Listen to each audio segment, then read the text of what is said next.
좋은 아침입니다. 네. 제가 일기예보 체크를 해봤더니 여기 프레스노 온도가 한 85도 뭐 이렇게 되서요. 비 온다는 소식은 못 듣고, 그런데 어제 공항에 도착해 보니까 이 단비가 내려서 진짜 아주 편안했습니다. 근데 뭐 생활하는 건 좀 불편하지만 하나님이 이 사람이 이 산천 초목을 다 비 뿌려 주려면 그 얼마나 힘들겠어요. 근데 하나님이 단숨에 전체 대지를 적셔서 풍요롭게 하고 또 다 살게 하시니 이게 참 복입니다.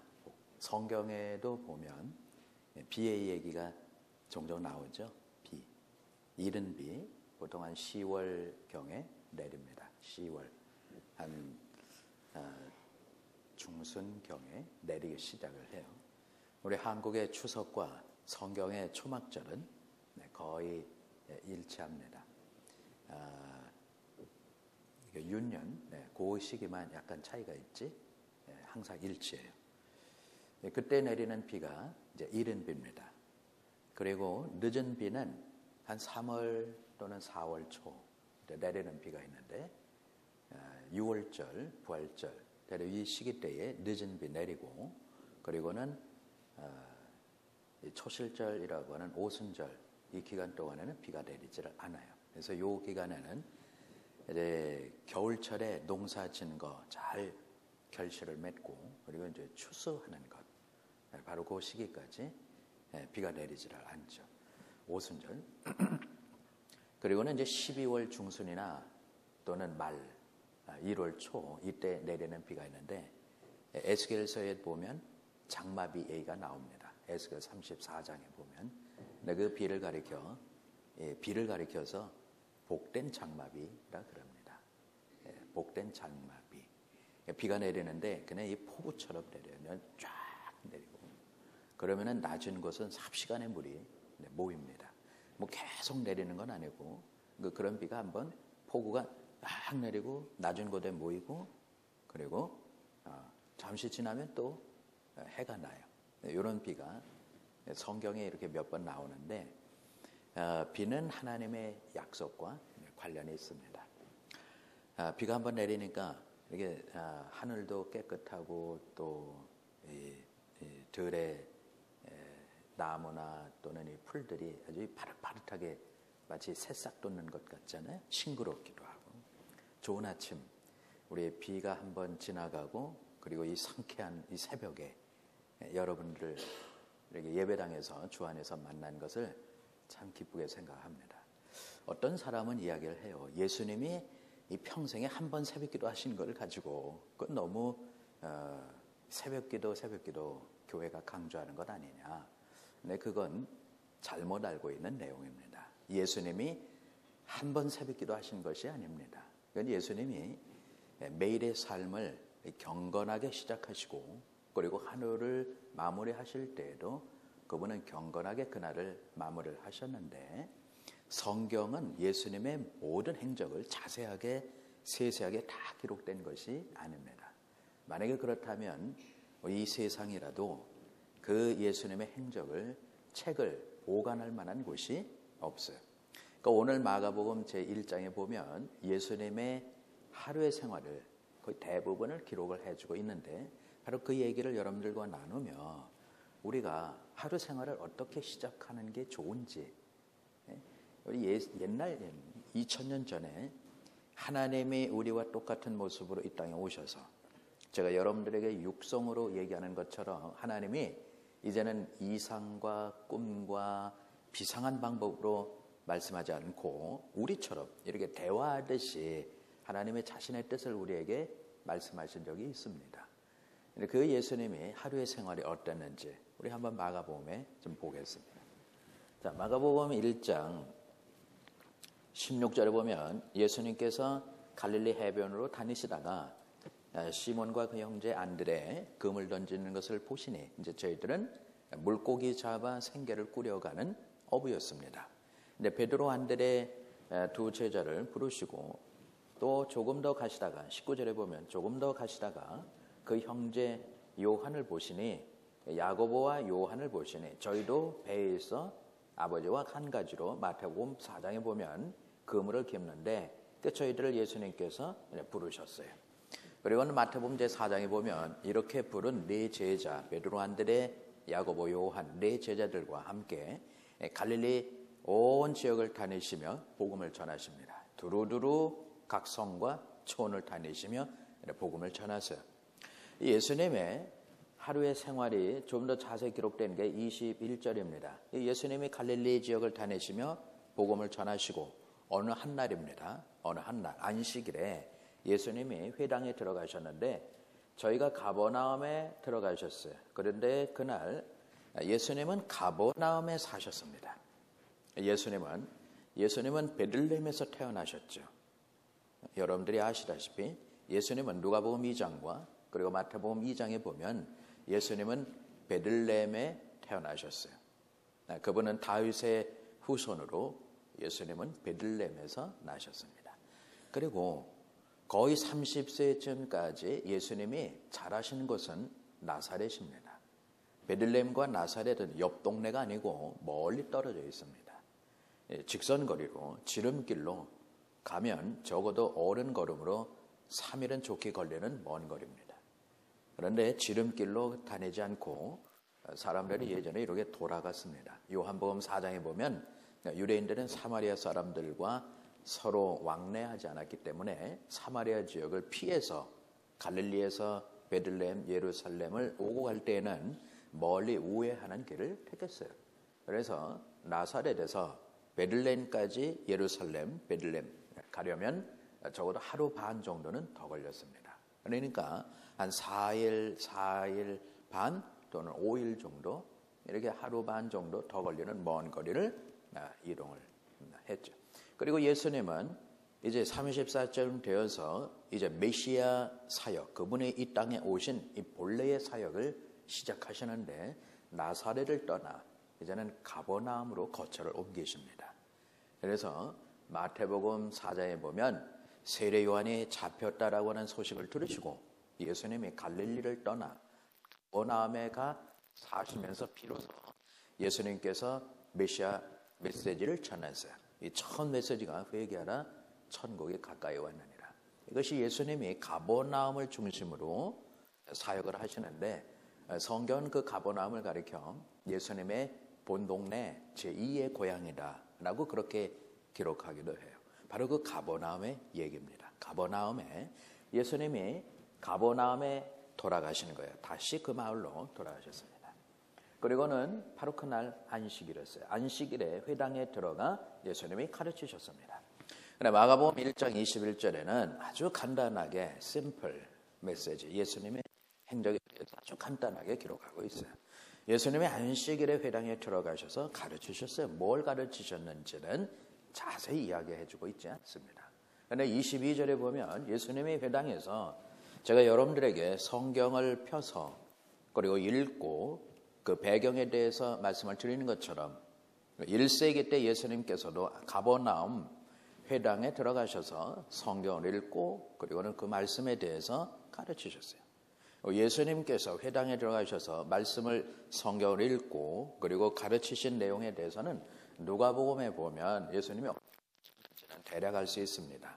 이사야서에 기록되어 있는 가난한 자에게 복음이 증거되고 눈먼 자가 보고 귀머거리가 듣고 오늘날 이 말씀이 너희 귀에 응하였느니라 하는 이야기는 예수님이 나사렛 회당에 들어가셔서 이사야서에 기록되어 있는 말씀을 읽고 그리고 그 나사렛 회당에 있는 사람들에게 말씀을 가르치신 내용은 우리가 성경을 통해서 알 수 있어요. 그러니까 여기에도 예수님이 안식일에 회당에 들어가 가르치셨어요. 근데 22절에 모든 사람들이 그 말씀을 듣고 교훈에 놀라니 이는 그 가르치시는 것이 권세 있는 자와 같고 저희 서기관들과 같지 아니함이라. 이것이 예수님의 가르치신 말씀을 들은 사람들의 반응입니다. 그러니까 예수님께서 성경을 읽고 가르치셨는데 근데 그 말씀을 들은 사람들의 반응이 권세 있는 자와 같고 그리고 저희 선생들과 같지 않다라고 하는 것이 회당의 말씀을 들은 사람들에 대한 반응입니다. 여러분들이 마태복음 제7장 마지막 절에도 보면 같은 내용이 나와요. 마태복음 5장 1절부터의 이야기입니다. 예수님께서 베드로, 안드레, 야고보, 요한을 부르시고 그리고 온 갈릴리를 다니시며 복음을 전하셨어요. 근데 갈릴리 지방은 그렇게 크지 않아요. 이스라엘 땅 자체가 크지가 않으니까 헐몬산에서 부에쉐바까지 150마일 직선거리로 150마일이에요. 그러면 미국처럼 하이웨이가 잘 돼 있으면 150마일 한 2시간 반 정도면 그냥 쌩 달려갈 수 있어요. 이스라엘은 땅이 작지만 그러나 높은 산과 낮은 저지대, 골짜기들로 이루어져 있기 때문에 직선으로 길을 낼 수는 없습니다. 그래서 좀 돌아서 4시간 정도 이렇게 갈 수는 있지만 이 작은 땅, 이스라엘 땅 자체가 작으니 예수님께서 메시아 사역을 하셨던 주 현장인 갈릴리도 그렇게 큰 지역이 아닙니다. 그러니까 하루 종일 갈릴리 호수에서 나사렛 또는 가나 어느 곳이든지 동서남북 어느 곳이든지 여러분들이 아침에 길을 떠나면 저녁에 도착할 수 있는 작은 지역입니다. 그러니까 길게 잡아야 40km, 한 25마일 정도예요. 하루에 우리가 걸을 수 있는 거리가 한 25마일 정도입니다. 근데 예수님께서 온 갈릴리를 다니시며 각 성과 각 촌에 그리고 유대인들을 만나 하나님의 나라에 대한 복음을 전하세요. 그러니까 예수님의 말씀을 들었던 사람들이 예수님께 가까이 나왔어요. 마태복음 5장 1절입니다. 예수님께서 사람들을 보시고 그리고는 산에 올라가 앉으셨어요. 자리에 앉으셨어요. 사람들이 가까이 나왔습니다. 여러분, 제가 여러분들에게 말씀을 전할 때 이렇게 서서 얘기하면 훨씬 더 여러분들과 이 강의하거나 또는 설교하는데 좋습니다. 근데 제가 앉아서 해보세요. 앉아서 얘기하면 톤도 더 낮아져요. 그리고 앉아서 얘기하면 이렇게 대화하는 그런 이야기입니다. 이것은 여러분들이 질문하시면 그 질문에 대해서 제가 소근소근 또 조근조근 여러 질문에 대해 이야기를 하는데 서서 얘기하는 것은 달라요. 뭔가 강조할 때에 모션도 사용하고 그리고 사람들을 선동하여 이끌 때에 앉아서 나를 따르라 이렇게 웅변할 때 앉아서 얘기할 수 없죠. 예수님께서 앉으시는 거예요. 그것은 수많은 사람들을 상대로 연설한 것이 아닙니다. 그래서 말씀을 듣기 위해 경청하여 가까이 오는 사람들 그 말씀을 들어요. 예수님이 이렇게 제자들과 걸어 다니시면서 복음을 전하신 이야기를 우리 성경을 통해서 자주 보아요. 그러나 예수님의 하나님의 나라 말씀을 전하시는 자세를 보면 사람들과 이 대화하시고 궁금하고 그들의 귀를 울리는 것보다 그들의 마음을 움직이십니다. 그들의 영혼을 깨우치시고 잊혀졌던 유대인들, 하나님의 사람들의 마음을 단단하게 견가루처럼 단단하게 껍질이 굳어져 있는 것을 예수님께서 깨우치시고 그들의 속 사람을 건져내시는 거예요. 심령이 가난한 자는 복이 있나니 천국이 저희 것이니 애통하는 자는 복이 있나니 저희가 위로를 받을 것이니 마음이 온유한 자는 복이 있나니 저희가 땅을 기업으로 받을 것이니 의에 줄이고 목마른 자는 복이 있나니 저희가 배부를 것이니 예수님의 이런 말씀에 듣는 사람들이 권세 있는 것 같고 그리고 저희 종교 선생, 유대 종교 지도자들과 같지 않은 거예요. 내 원수를 미워하라 하였다는 것을 너희들이 들었지만 그러나 나는 너희들에게 이르노니 원수도 사랑하고 너희를 핍박하는 자를 위해서 기도해라 하는 이런 말씀은 유대 종교 선생 누구로부터 들어본 바가 없는 예수님의 입에서 나오는 말씀을 일세기입니다. 갈릴리 호수를 배경으로 언덕에 올라가 앉으신 예수님의 입에서 나오는 말씀들이에요. 근데 그 말씀을 들은 사람들의 반응이 이는 권세 있는 자와 같고 저희 서기관들과 같지 아니합니다. 마태복음 7장 마지막 절에 보면 바로 그렇게 얘기가 나와요. 그리고는 예수님의 산에서 내려오시니 사람들이 쭉 따라옵니다. 그리고 이제 가버나움으로 돌아가시는 거예요. 예수님께서 회당에서 어떤 말씀을 구체적으로 하셨는지 우리는 알 수 없어요. 21절에 마가복음 1장 21절에 그러니까 회당에서 가르치셨는데 사람들이 바로 예수님의 말씀을 듣고 감동한 것뿐만 아니라 메시아가 아닌가 하는 이런 기대를 갖기 시작을 합니다. 그러나 마침 그때에 회당에 그 더러운 귀신 들린 사람이 있어 소리질러 가노래 나사렛 예수여 우리는 당신이 누군지 우리는 알고 있습니다. 예수님께서 그를 꾸짖어 바로 그에게 나오거라 말씀을 하셨어요. 예수는 더러운 귀신이 그 사람으로 경련을 일으키고 큰 소리를 지르며 그리고는 그 사람이 잠잠해진 거예요. 그리고는 27절에 사람들의 반응이 참 권세 있는 이 새 교훈이나 더러운 귀신을 명한즉 저가 떠나가는도다. 그래 이런 예수님에 대한 이야기가 갈릴리 조그만 땅에 걸어서 어느 쪽이든지 하루 종일 걸어가면 동에서 서쪽 끝 아니면 남쪽에서 북쪽 끝까지 갈릴리 지방을 왕래할 수 있습니다. 여러분 사람들의 걸음이 이게 얼마 안 되는 것 같은데요. 이 걸음이 빠릅니다. 내가 걸어서 먼 길을 떠날 때 저는 사막 고래 길을 찾아서 사막 트레킹을 자주 해보았기 때문에 사람의 걸음이 느린 것 같지만 그래도 먼 길 갈 수 있어요.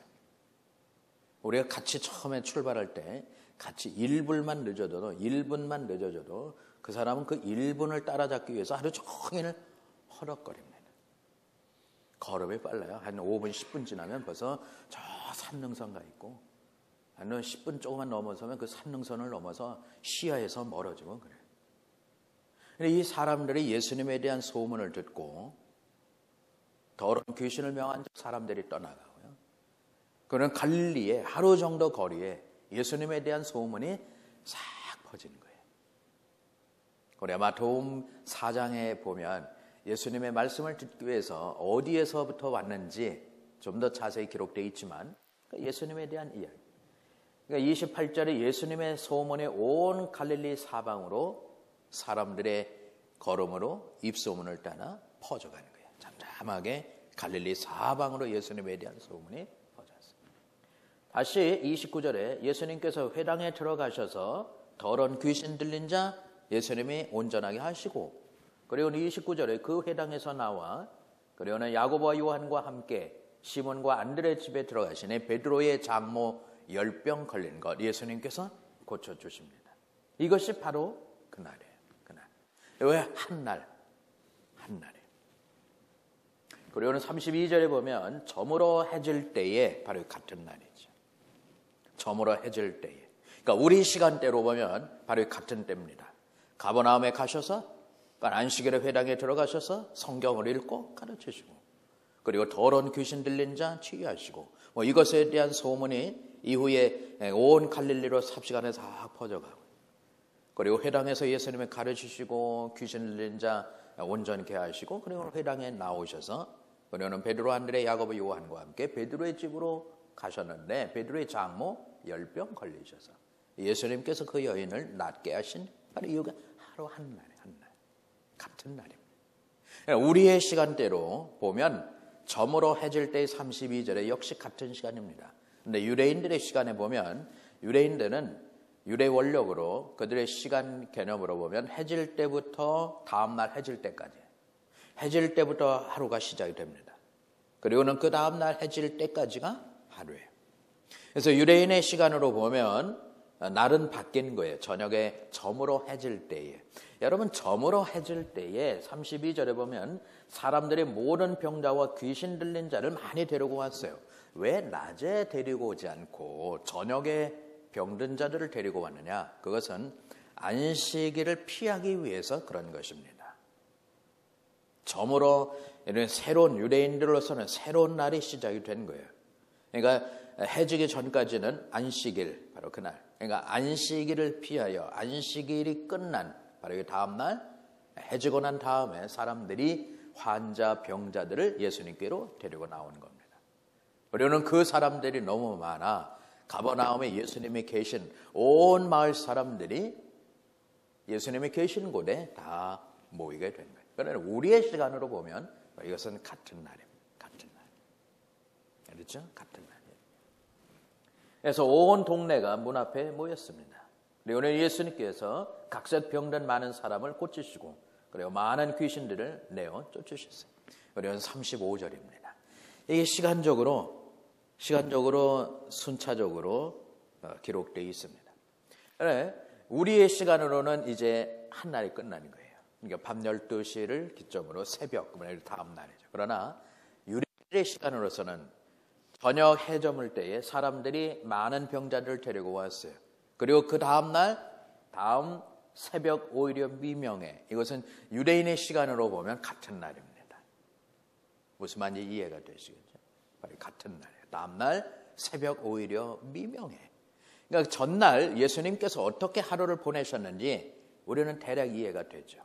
가버나움 회당에서 성경을 읽고 가르치시고 사람들이 그 교훈에 놀라고 저희 종교 선생들과 같지 않고 더러운 귀신 들린 자 예수님이 치유하시고 그리고는 회당에서 나와 베드로의 집으로 가셔 베드로의 장모 열병 고쳐주시고 그리고 해가 저문 후에 많은 사람들을 예수님께로 데리고 나오는 성경에 기록하기를 5분 예수님 앞에 다 모인 사람들이에요. 어떤 마태복음 다른 내용을 보면 예수님께서 너무 많은 사람들로 쌓여 예수님이 계신 그 집에 마을 사람들이 가득 예수님이 계신 중심으로 사람들이 모여니 중풍병든 청년을 예수님께로 데리고 나올 수가 없어. 부득이 청년 넷이 침상을 들고 지붕으로 올라가 뚫고 내려간 바로 이런 상황입니다. 그러니까 그날 우리는 현장에 없었어도 예수님이 그날을 어떻게 바쁘게 보내셨는지는 우리가 대략 이해할 수 있어요. 가르치셨고 베드로의 장모와 그리고는 약한 자들을 예수님이 온 마을 사람들이 예수님이 계신 앞으로 모인 거예요. 예수님이 그날 밤에 몇 시에 잠을 주무셨는지는 알 수 없지만 그러나 그날 밤 그분은 많이 바쁘셨어요. 그리고는 새벽 미명에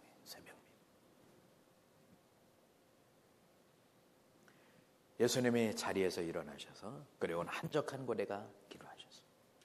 이것은 예수님이 평생에 한 번 새벽기도 하시는 것이 아닙니다. 이거는 그분의 일상적인 생활이에요. 1947년 겨울, 이제 겨울이 끝나고 그리고 이제 여름이 시작되는 이스라엘의 계절은 겨울과 그리고 여름 두 계절밖에 없습니다.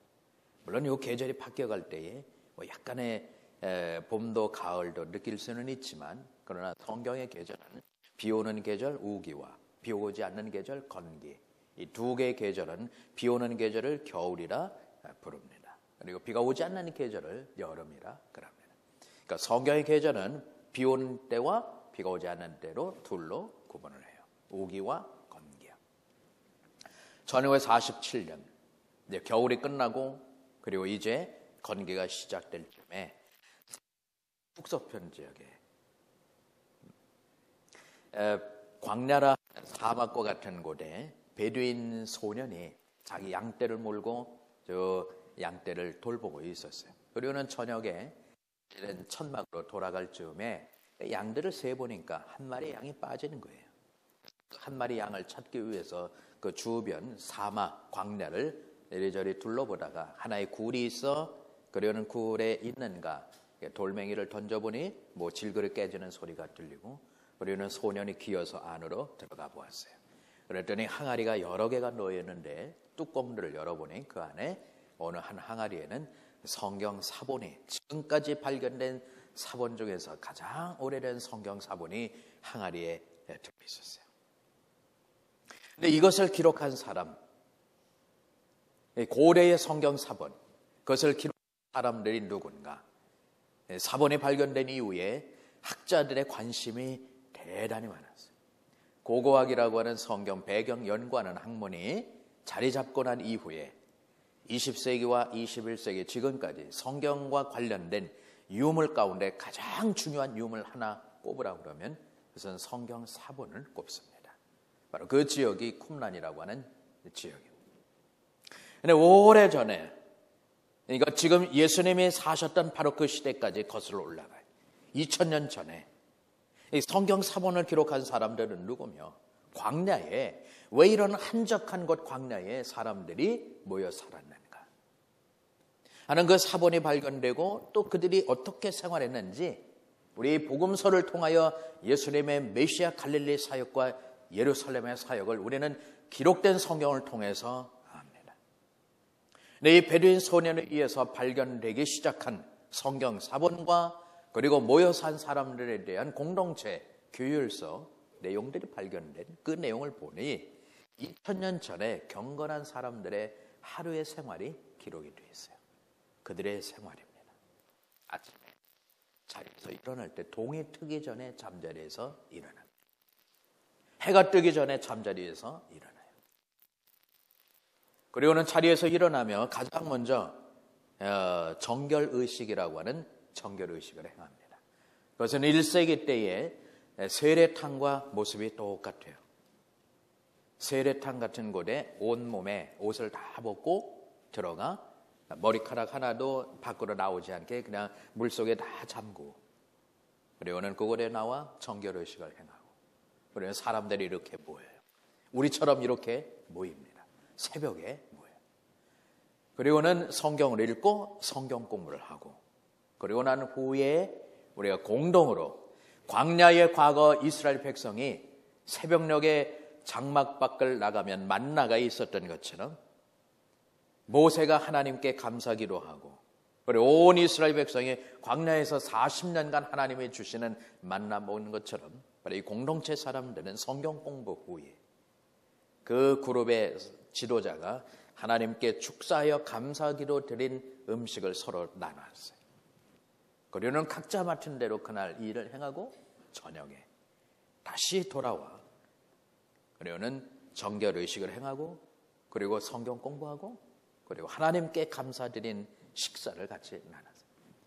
이것이 1세기 때 경건한 사람들의 하루의 패턴 생활입니다. 동이 트기 전에 하루를 시작합니다. 우리는 그리스도를 통해서 하나님을 알아요. 그분이 누구신지. 우리는 그리스도를 통하지 아니하고서는, 예수님을 통하지 아니하고서는 누구도 하나님께로 나아갈 수가 없습니다. 혈통적으로 아브라함의 후손이라 할지라도 그들도 예수님을 통하지 아니하고서는 하나님께로 결코 나아갈 수가 없습니다. 우리는 진리 가운데 진리를 우리는 듣고 배우고 알고 있어요. 그런데 왜 현대 교회가 점점 더 복음의 능력을 상실해 가는가 이겁니다. 저는 목회하면서 이 부분에 대해서 참 많이 고민했어요. 미국에 수많은 교회들이 있고요.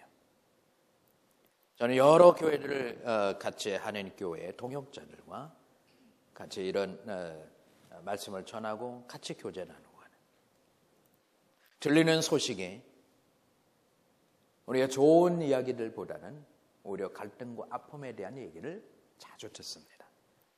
제가 목회 현장으로 다시 돌아가. 왜? 우리는 진리 가운데 진리를 들어요. 그리고 배웁니다.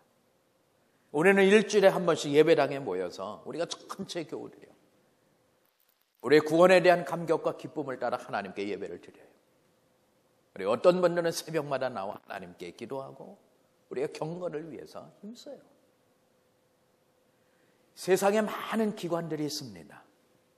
Non-profit organization도 있고요. 아니면 개인 비즈니스나 세상에는 많은 기관들이 있어요. 학교도 있고 연구소도 있고 많은. 그 가운데 어디에도 하나님의 말씀에 대해서 우리처럼 이렇게 자세하게 가르치는 기관이 없어요. 교회예요. 우리는 하나님을 예배하고 하나님을 알고 하는 이런 말씀을 우리는 예배당에서 배워요. 그러면 세상의 많은 기관 가운데 가장 성결하고요, 가장 정직하고 은혜가 넘치는 것은 저는 당연히 교회라 생각을 합니다. 그런데 교회가 그렇지 못할 때가 있어요. 왜 그런가? 왜 현대 사회는 점점 더 약해져 가는 거예요? 일반 사회는 그렇다 할지라도 교회까지 약해지는 거예요. 왜 교회가 진리를 비진리로요? 하나님의 은혜를 비은혜로 복음의 능력을 잃어가는가? 저는 이민 목회하면서 많이 고민했어요. 우리가 요 사도행전 6장 1절 이하에 보면 히브리파 과부들과 우리 헬라파 과부들 간의 갈등이 있어요. 그래서 음식을 나누는 문제로, 소유물을 나누는 문제로 제자들 간에도 할 일이 너무 많은데, 그래서는 일할 자들, 우리가 이런 부분들 일할 자들은 그분들에게 맡겨 사도들이 회의하여 결정내요. 우리는 경건과 기도하는 것과 말씀 전하는 일에 전무할 것이다. 저는 교회가 복음의 능력을 잃어가는 것에 대하여 우리는 하나님의 말씀을 상황화시켰기 때문이라 저는 나름대로 생각을 합니다. 하나님의 말씀을, 진리를 사람의 교훈 수준으로 끌어내리는 거라는 거예요. 하나님의 말씀을 사람의 교훈과 교육의 수준으로 끌어내리. 그래서 저는 우리가 사는 이 시대에 경건이란 뭔가? 경건. 우리가 그리스도인으로서 구원받은 성도로서 우리가 어떻게 하면 구원받은 성도로 규모 있게 경건하게 살 수 있을까? 그것을 우리가 이 시대에서도 그런 사람을 볼 수 있을까? 어느 교회 가니 어느 장로님이 참 경건하시고 정말 모범스러운데 하는 그런 분들 말고요. 우리가 크리스천 공동체 가운데 우리가 경건의 생활을 하는 어떤 사람들이 있을까?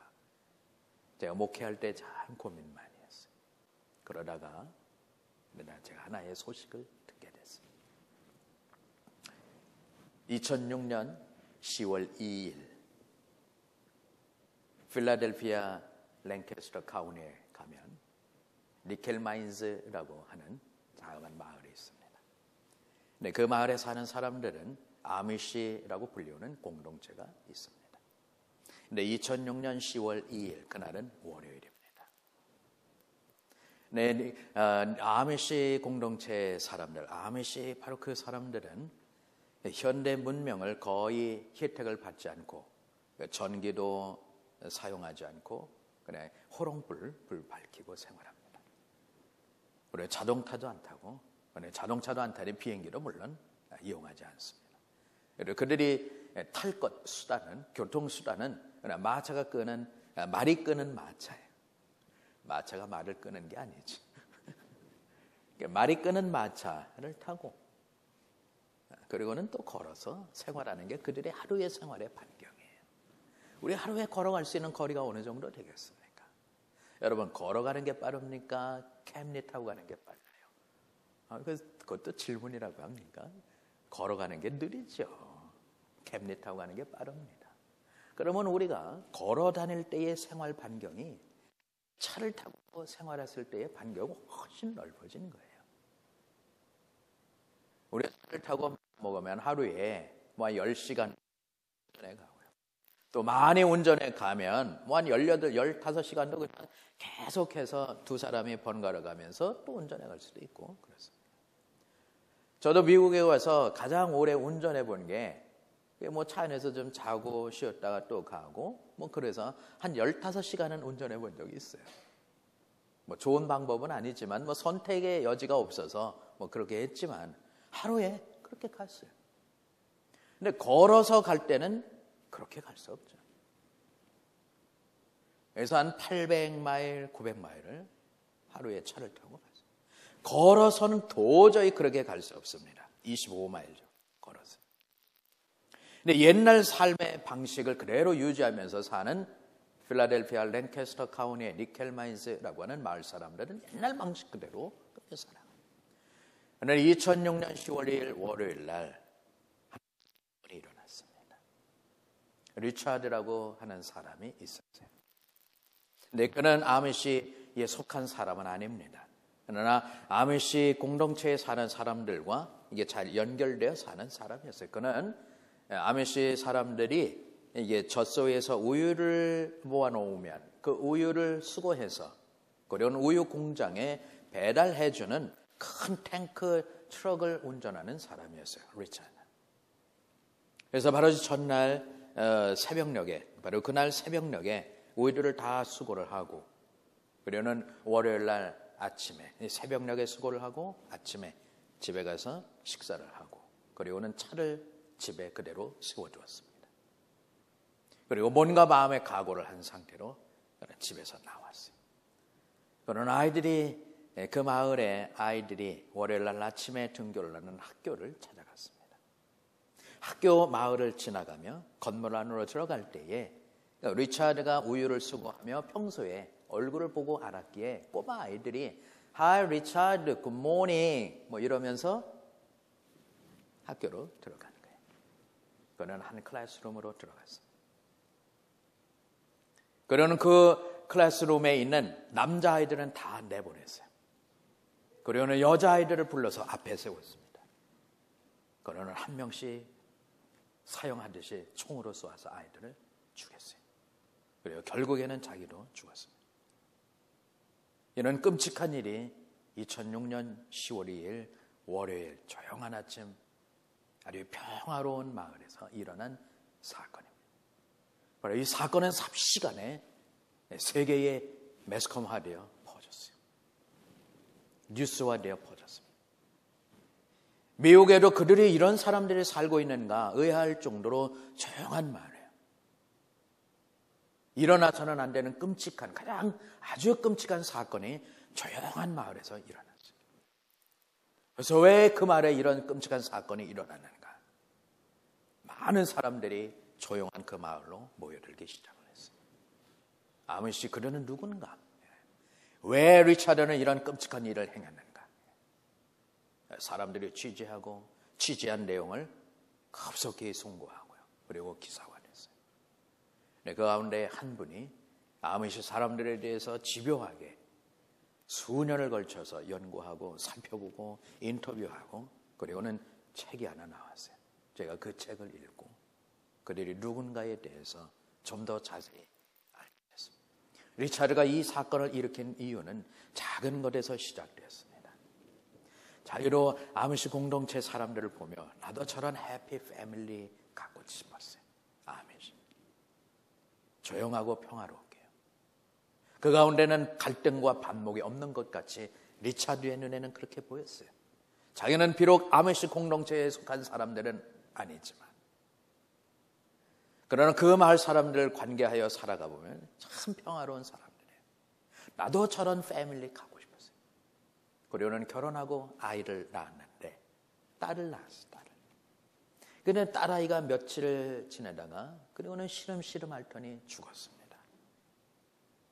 하나님이 왜 나에게는 이런 평화로운 해피 패밀리를 이룰 수 없는가에 대한 책임을 하나님께로 돌리는 거예요. 왜 나는 이런 가정을 이룰 수 없는가? 리차드가 그에 대한 아이가 며칠 있다가 죽은 것에 대한 죽은 것에 대한 책임을 하나님께 하나님, 왜 나는 이런 가정을 이룰 수가 없습니까?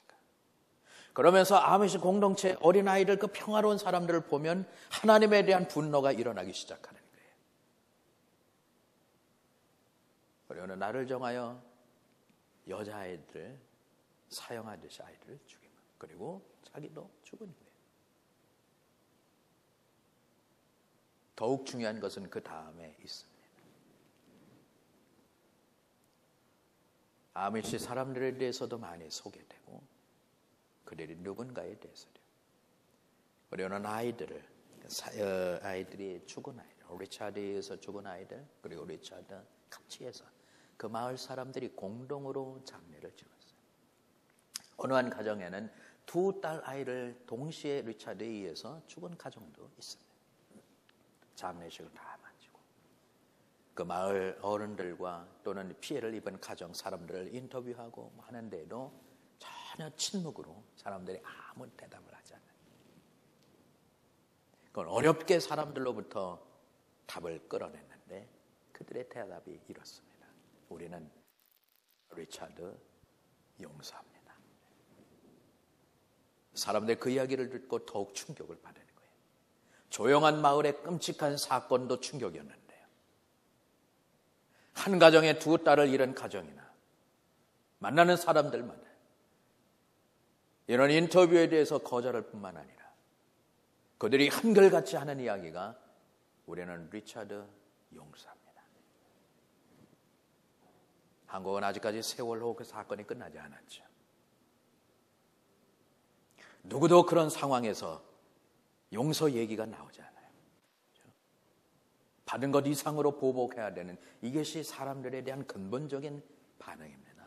사람들에 대한 일반적. 아니 근데 아미시 사람들은 어떻게 리차드를 그리고 우리는 그 가정까지도 용서한다 그래요. 용서할 수 있을까? 그리고는 수년간 취재하고 아미시 사람들에 대해서 쓴 그 글의 내용을 보면 그들이 용서할 수 있는 것은 하나에 기초하고 있습니다. 하늘에 계신 우리 아버지요, 이름이 거룩히 여김을 받으시오며 나라 임하옵시며 뜻이 하늘에서 이루어지기를 원합니다. 오늘날 우리에게 일용할 양식을 주옵시고 우리가 우리에게 죄진 자를 사하여 줄 것 같이 우리의 죄를 사하여 주옵소서. 하나님 용서해 주세요. 제가 누구누구를 용서한 것처럼. 이것이 아메시 사람들의 그들의 삶이었습니다. 하나님 용서해 주세요. 제가 누구를 용서한 것 같이 하나님 저도 용서해 주세요. 그들은 신앙적으로 아메시 공동체가 세워지고 리차드 사건으로 인해서 최대의 어려움에 직면한 겁니다. 리차드를 용서해야 되는 것. 우리가 어떻게 해요? 그들이 수세기 동안 신대륙이라 해서 미국을 찾아와 필라델피아라고 하는 한 카운티의 마을을 이루고 살아가며 그 마을 사람들뿐만 아니라 주변 사람들에게도 조용하고 평화스러운 마을. 저는 뉴저지 집회가 있을 때 저는 일부러 하루를 시간 내어 바로 그 마을을 찾아갔어요. 니켈마이스 그 마을을 찾아갔어요. 이 사건이 일어났던 그 초등학교는 없어졌어요. 왜냐하면 이 건물을 세우려면 또 사람들이 찾아와 저처럼 관심을 갖고 스터디하고 또 그 마을 사람들이 계속해서 조명을 받을까 관심을 받을까 해서 사건 이후에 마을을 폐쇄시켰어요. 학교를 없애고 그냥 공터만 남아있습니다. 저는 이런 이야기들을 스터디를 하고 그리고는 그 마을을 찾아갑니다. 이 마을의 최대의 위기에 직면하는 거예요. 우리가 사사롭게 매일같이 생활하며 이해관계에 얽혀있는 사람들을 내가 개인적으로 용납 못하는 것에 대하여 마음의 부담을 갖고 그리고 나쁜 마음을 갖게 되는 일은 우리 이런 것을 계속 용서해왔는데 리차드까지도 용서해야 되는 거예요. 하나님께 나와 기도하는데 하나님 용서해 주세요. 제가 리차드를 용서를 못하는데 하나님께도 도저히 하나님 용서해 주세요. 기도를 못하는 거예요. 그러는 그들이 공통적으로 결론한 것이 하나님 우리가 리차드도 용서합니다. 우리를 용서해 주세요. 저는 우리가 살고 있는 사회에서요. 그리스도인으로서 경건한 사람들의 한 모습을 저는 보았어요. 교회가 우리에게 복음을 전해준 사람 한 사람 일일이 우리는 누군지 우리는 어떻게 내가 이런 복음을 전해듣게 되었는지 우리 앞선 세대와 바로 그 앞선 세대까지는 우리는 알 수는 있겠지만 우리는 그 시대를 거슬러 가면 알 수가 없어요. 그러나 하나님께 온전히 자신을 헌신했던 경건한 사람들, 하나님의 사람들을 통하여 우리는 훼손되지 않는 하나님의 말씀이 우리에게까지 전해진 것임을 저는 확신합니다.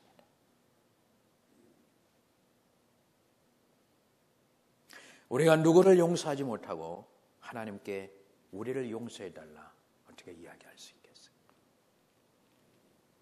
교회가 화합하지 못하고 분열하고 다투고 교회의 문제를 스스로 해결하지 못하여 세상의 일반 코트의 저지의 도움을 받아서 교회의 문제를 해결하고 누군가가 영혼에 관한 문제와 그리고 미래에 관한 문제를 가지고 교회에 와서 그 문제를 어떻게 상담할 수 있겠어요?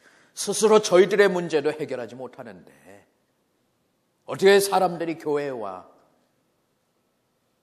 개인의 문제들을 가지고 상담할 수 있겠어요? 우리가 진리를 하나님의 비진리를 진리를 비진리 하나님의 은혜를 비은혜로 교회는 스스로 복음을 상실하기 때문에 현대의 이런 모습을 우리는 보게 되는 저는 현대의 한 경건의 모습을 보았을 뿐만 아니라 제가 목회하는 중에 또 역사에서 이런 경건한 사람들이 누군가 관심을 갖고 그래 제가 작년에 이스라엘에서 작년에도 40일을 있었는데 저는 작년 특별히 2월, 3월 그 기간을 작년에 있으면서 저는 로마 박해 시대에 살아남았던 그리스도인들에 대해서 주목해 보았어요. 그러니까 4세기부터 그런 7세기 때까지 그때 이 이스라엘에서 생활했던 로마 박해 시대에 살아남은 순교자적 신앙을 가진 사람들을 보았습니다. 그들의 흔적이 지금도 남아있는데 그들의 삶의 패턴을 보면 간단한 거예요. 아주 간단합니다. 아주 simple life예요. 제가 작년 2011년 여름에 8월에 이스라엘에 있었는데 그때에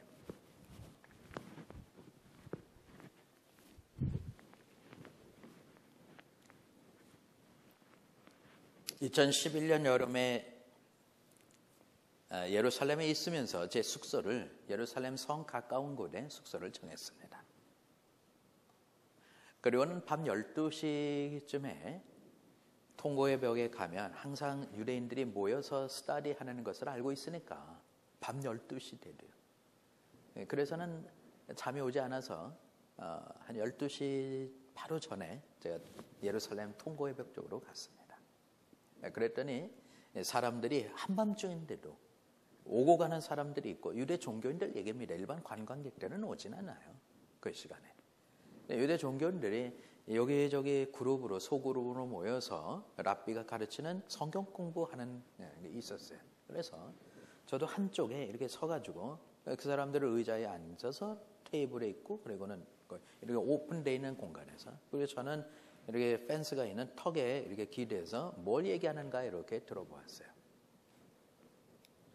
그랬더니 젊은 사람들이 현대 추세에 대해서 얘기를 하고 있습니다.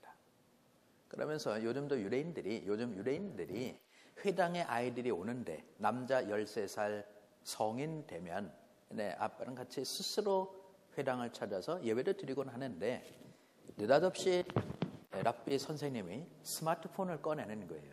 그러면서 이게 뭡니까? 이게 뭡니까? 그래요. 사람들이 요즘 성경을 읽는데 성경책을 읽죠. 성경을 안 읽고 스마트폰을 가지고 성경을 본다는 거예요. 그래서 유대 선생이 거기에 모이는 사람들에게 얘기를 하는 거예요. 제 스마트폰에도 한글 성경, 영어 성경, 히브리 성경 다 들어있어요. 내가 성경을 읽을 때는 부득이 비행기 타고 올 때는 제가 이걸로 어제 우리가 말씀을 나눌 이런 내용을 제가 다시 한번 전체적으로 보았지만 히브리 성경도 보고 그랬지만 제가 성경을 읽어야 될 때는 책으로 읽습니다. 근데 이것으로 익숙하고 성경을 읽는데 이 성경책을 참고하지 않으면 시간이 지나면 성경을 찾는 사람들의 횟수가 줄어들고 그리고는 이것만 남아요. 그러면 하나님의 말씀은 우리의 삶에서 흔적도 없이 사라질 것입니다. 제가 그 랍비가 하는 이야기를 듣고 웃으니까 뭐라고 저 사람도 동의하지 않느냐.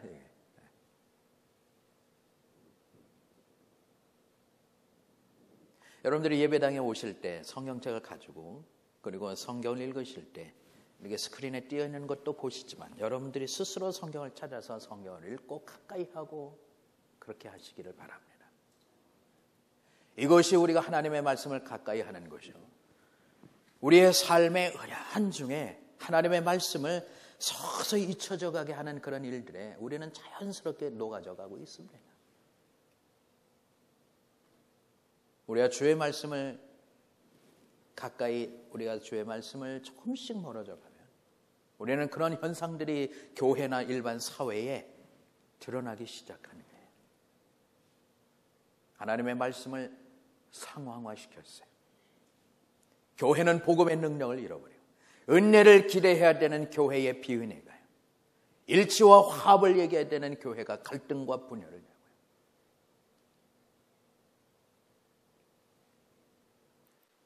현대 아모시 공동체의 사람들, 그들은 하나 한마디의 말씀을 가지고 그들의 삶과 공동체 전체와 자신의 모든 것을 더하여 거기에 거는 거예요.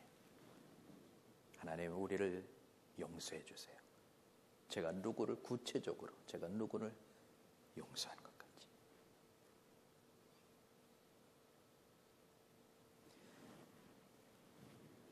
교회의 복음이 능력을 상실해 가는 것은 우리가 생명의 주 말씀, 생명의 말씀에 우리가 관심을 잃어가기 때문에 그렇습니다. 복음의 능력을 잃어가는.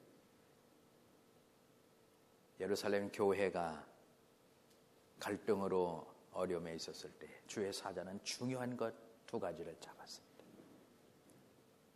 우리는 말씀 전하는 것과 말씀과 기도하는 것에 우리는 전념할 것이다. 이 두 가지는 경건에 이르는 가장 중요한 요소들입니다. 말씀을 가까이 하십시오.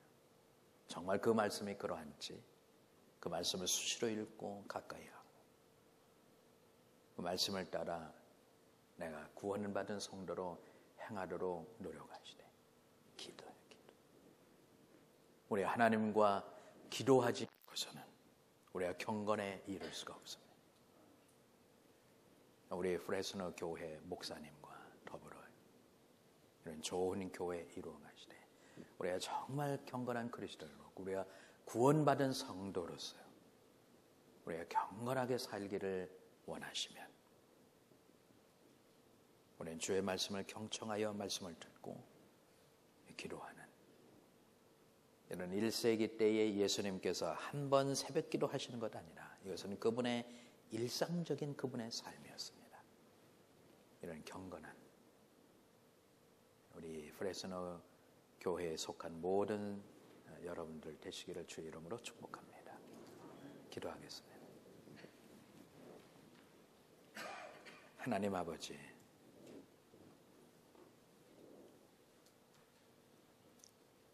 우리가 주의 말씀을 듣는 대로 말씀이 정말 그러한가 그 말씀을 따라 행하도록 하나님 도와주옵소서. 구원받은 모든 성도들이 경건에 이르고 말씀과 기도하는 일에 치중하고 우리뿐만 아니라 우리의 자녀들을 위하여 깊이 생각하고 하나님의 은혜를 기다리고 인본주의로 젖어가는 이 미국 사회에 두고 기도하게 하시고 경건한 삶을 이어가기로 마음에 결심하는 프레스너 교회에 속한 모든 성도들 하나님의 기뻐하시는 교회 되게 해 주시옵소서. 예수님의 이름으로 기도드립니다.